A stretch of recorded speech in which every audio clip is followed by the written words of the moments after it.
Good evening. You're watching the news on Croatian television. During the government's final cabinet session of 2017, Prime Minister Andrej Plenković commented on the ongoing border dispute with Slovenia.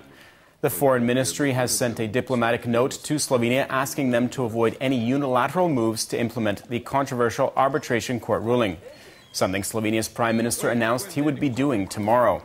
Meanwhile, Croatian fishermen operating around the contested maritime border say tomorrow will be business as usual. We support the position of the Croatian government, and that is how we will conduct ourselves. We will go out tomorrow and do our job like we always have, up until the center of the bay. Only once Slovenia proves that the entire bay belongs to them will we have something to talk about. In this most recent case, the border has not been bilaterally nor internationally recognized. Therefore, this border between Croatia and Slovenia does not exist. In other news from today's cabinet session, the Prime Minister announced that following a successful reworking of the state budget, an additional 27 million euros would be split equally between state-run hospitals and those run by individual counties. When you add that to the 155 million euro in the rebalanced budget, this extra 27 million euro speaks to the fact that we are the first and only government in Croatia to have allocated more than 180 million euro in only 1 year to the healthcare system.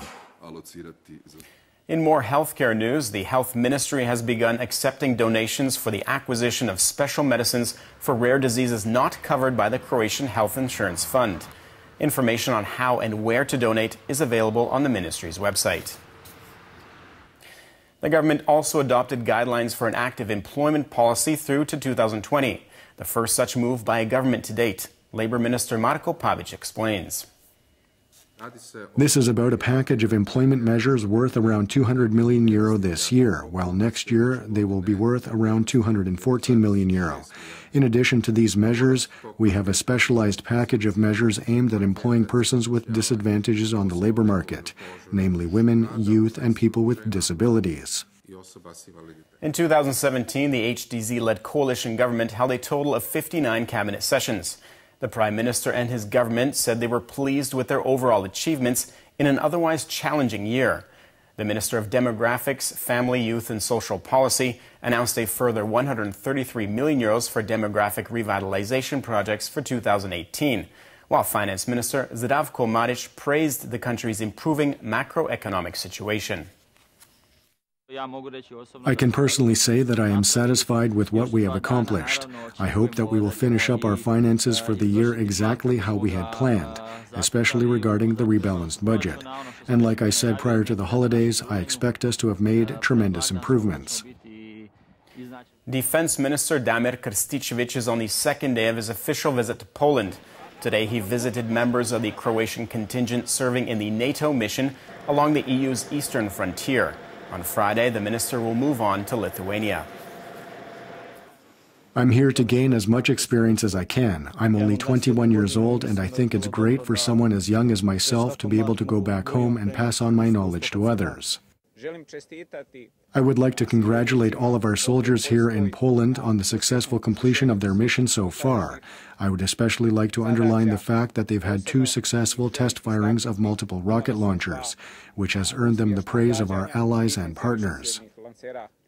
Following Sunday's brutal attack on 3 Croatian youths in the autonomous Serbian province of Vojvodina, the Croatian Prime Minister and the Ministry of Foreign and European Affairs both called on Serbia to do more to protect their citizens, regardless of nationality. I would like to clearly denounce the attack on 3 Croatians in Sonta. Foreign Minister Pejčinović Burić and the Ministry of the Interior have sent diplomatic notes. We have protested these events in Belgrade and here in Zagreb. We call on Serbia to protect their citizens who are of Croatian nationality and who live in Serbia. Meanwhile, Serbia's ambassador to Croatia refused to accept the diplomatic note, saying the attack was not ethnically motivated. Also, the Serbian Ministry of Foreign Affairs believes Croatia is using the events in Vojvodina to paint a bad picture of an otherwise peaceful, multi-ethnic province. A 21-year-old illegal migrant who was discovered in Croatia yesterday clinging to the underside of a passenger bus that was traveling from Belgrade to Zagreb has been transferred to a transit center in Tovarnik.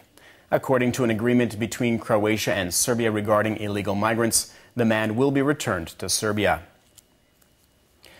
Garry Kasparov, the former undisputed world champion and perhaps the most famous chess player of all time, is back in Croatia for a simultaneous tournament against some 20 opponents from Croatian public life. This will be the 7th such tournament by the former Grandmaster to take place in Croatia. Kasparov, born in Azerbaijan, has held Croatian citizenship since 2014. Coverage begins tomorrow at 6 p.m. on HRT3. Taking a quick look at sports, final preparations for the 12th edition of the Snow Queen World Cup slalom event are underway. Despite the recent warm spell, organizers say conditions will be ideal when the women's competition begins on January 3rd. The men's event will take place on the following day. This year, a total of 8 Croatians will be in the running for the Snow Queen trophy. In Eurocup basketball, Cedevita beat French side Levallois 94-79 in Zagreb last night.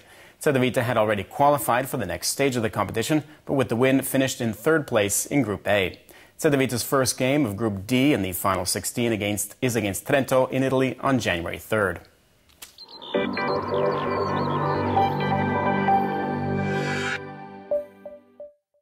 And the forecast for tomorrow calls for partly to mostly cloudy skies in the morning. There's a chance of some morning rain in Dalmatia with heavier downpours and thunderstorms in southern parts of the coast.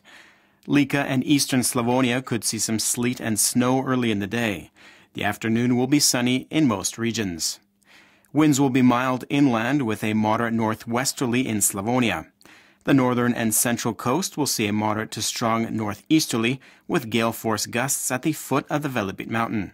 Southern Dalmatia will see a southeasterly. Morning lows of -2 to +3 degrees inland and 3 to 8 on the coast will give way to highs of 3 to 7 degrees in the interior, slightly cooler in mountainous regions, and 7 to 11 degrees Celsius on the Adriatic. The forecast for the weekend for the interior calls for partly sunny skies on Saturday with colder temperatures in the morning, followed by a warmer afternoon. Mostly sunny and dry on Sunday. The new year is expected to be rainy. The coast will see the most sunshine on Saturday. Clouds will move back in on Sunday, especially in the north where heavier downpours are expected. The new year will be warmer, but also rainy as a southeasterly wind moves in.